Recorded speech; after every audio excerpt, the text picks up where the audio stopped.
আমার মনে আছে ইন্ডিয়া আমি পলার জামানায় এক হিন্দু আমাকে বলতেছিল, হিন্দু খুনখুনে বুড়া, দেওবন্দের বাজারে আমি হাঁটতেছিলাম, কাজে গেছি, তো ওই বুড়ার সাথে কথায় 85-86 কথা বলতেছি। আমি জিজ্ঞাসা করলাম, তুমি হুসাইন আহমদ মাদানী রহমতুল্লাহ আলীকে দেখছো? তো হিন্দু চোখের পানি ছেড়া দিয়া বলতেছে, ভগवान ने देवता भेजा था, काश हम ना समझे, हम ना पहचाने, भगवान ने देवता भेजा था। हिंदू बोलतेছে भगवान একজন देवता পাঠাইছিল, আমরা চিনি নাই।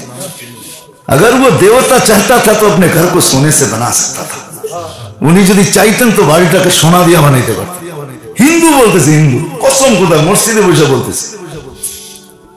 বুড়া আমারে ধীরে ধীরে বলতেছে, দেখছি भगवान ने देवता भेजा था, अफसोस हम ना पहचाने, अगर वो देवता चाहता था तो अपने घर को सोने से बना सकता था।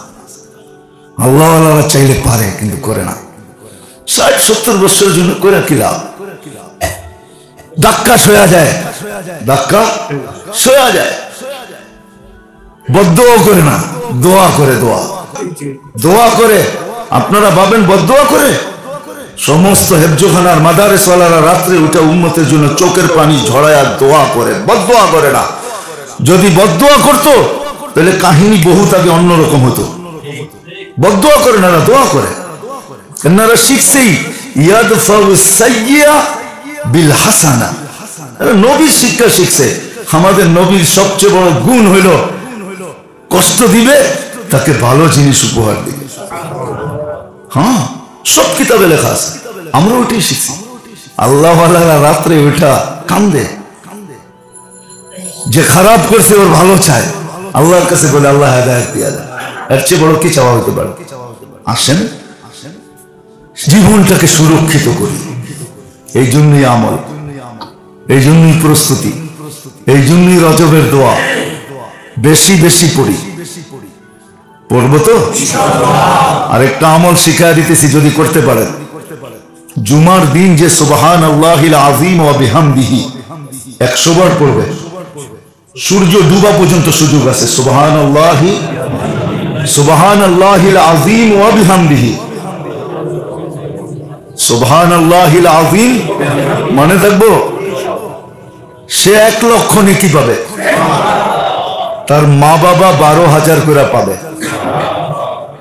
কিতাবে লেখা আছে, এক ছেলে পড়তো, কিছুদিন পরে মা স্বপ্নে দেখছে, তো মা বলতেছে, বেটা তুই যে পড়তেছিলি পড়তে জুমায়, আর আমি 12,000 করে পাইতেছিলাম, আজকে পুরা হয়ে গেছে।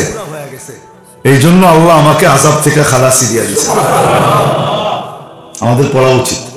সুবহানাল্লাহিল আযীম মনে থাকবে?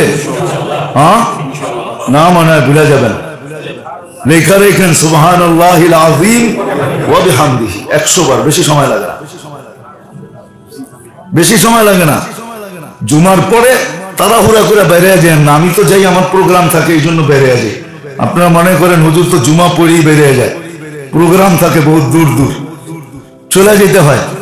জুমার পরে 7 বার সূরা ইখলাস, 7 বার ফালাক, 7 বার নাস পড়েন। পুরো সপ্তাহ সুরক্ষিত থাকবেন, সুরক্ষিত। কোনো জটিল রোগ হবে না, নতুন কোনো রোগ আপনার ভিতরে ঢুকবে না, সুরক্ষিত থাকবেন।